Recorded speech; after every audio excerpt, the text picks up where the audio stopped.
अस्सलामुअलैकुम स्टूडेंट्स, उम्मीद है कि आप सब खैरियत से हैं। आज का जो हमारा टॉपिक है वो है फ़ातिहीन।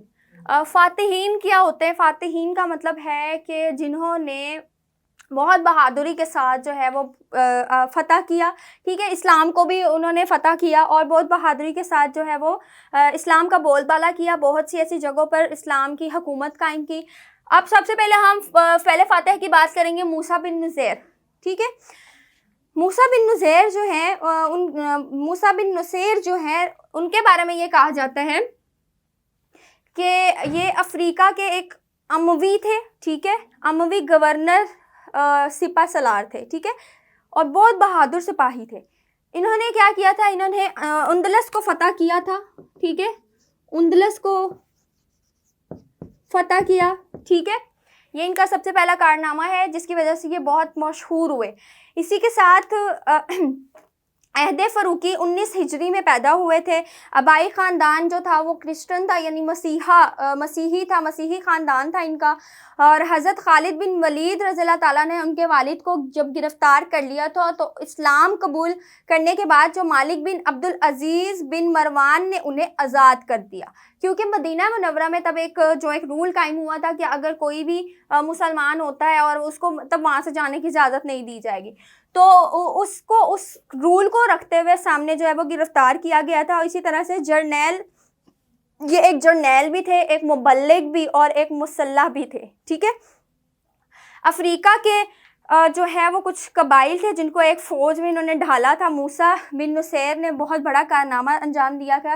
ये कारनामा जो सर अंजाम दिया था, जिसमें अफ्रीका की बात कर रही हूँ कि अफ्रीका के एक कबाइल है, वहाँ पे एक फ़ौज थी, ठीक है। और उस फ़ौज को उन्होंने बहुत अच्छे तरीके से संभाला था और उसको बहुत अच्छे तरीके से एक कारनामों के अंदर जो है वो डाला था, ठीक है। मूसा बिन नुसैर का बहुत बड़ा कारनामा है और आप जो है वो 78 साल की उम्र में, 78 ईयर्स की एज में, 77 हिजरी में जो है वो उन्होंने यहाँ से वफ़ात पाई, ठीक है। ये थे मूसा बिन नुसैर के बारे में। अब नेक्स्ट जो है वो है तारिक बिन ज़ियाद रहमतुल्लाह अलैह।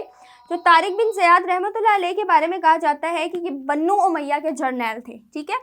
मैं लिख लेती हूँ यहाँ पे, तारिक बिन ज़ियाद रहमतुल्लाह अलैह ये बन्नू उमैया के जर्नैल थे और 71 ईस्वी में हस्पानिया में यानी स्पेन में ईसाई हुकूमत का इन्होंने ख़ात्मा किया था और यूरोप में मुसलमानों की हुकूमत कायम की थी, ठीक है।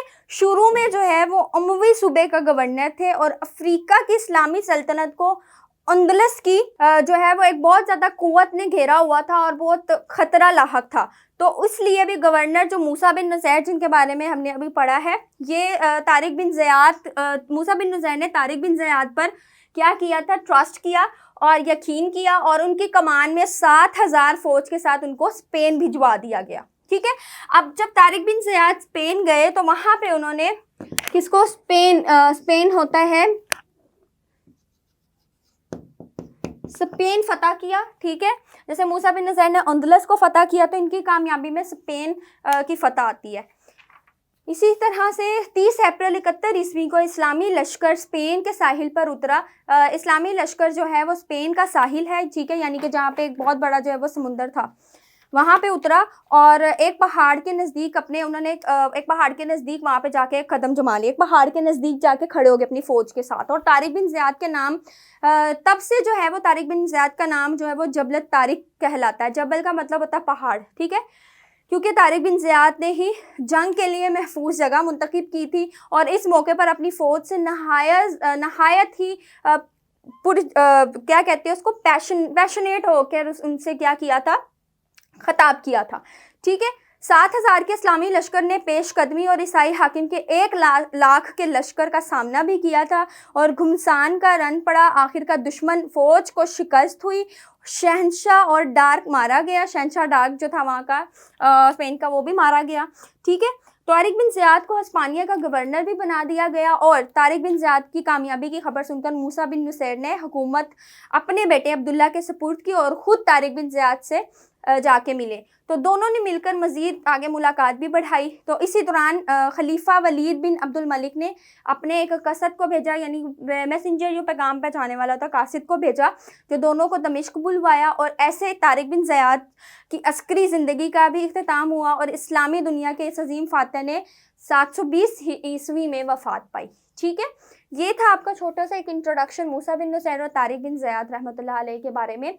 बहुत ही छोटा से आपके ये टॉपिक्स हैं, इसको आप पढ़ेंगे आपको अच्छे से समझ आ जाएगी। आप बुक से भी कंसल्ट कर सकते हैं। अगर कोई क्वेश्चन हो माइंड में आप मुझे कमेंट्स में भी पूछ सकते हैं। अब तक बहुत सारा ख्याल रखें, इंशाल्लाह मिलते हैं आपसे इसकी एक्सरसाइज के साथ अपने नेक्स्ट लेक्चर में। अल्लाह हाफिज़।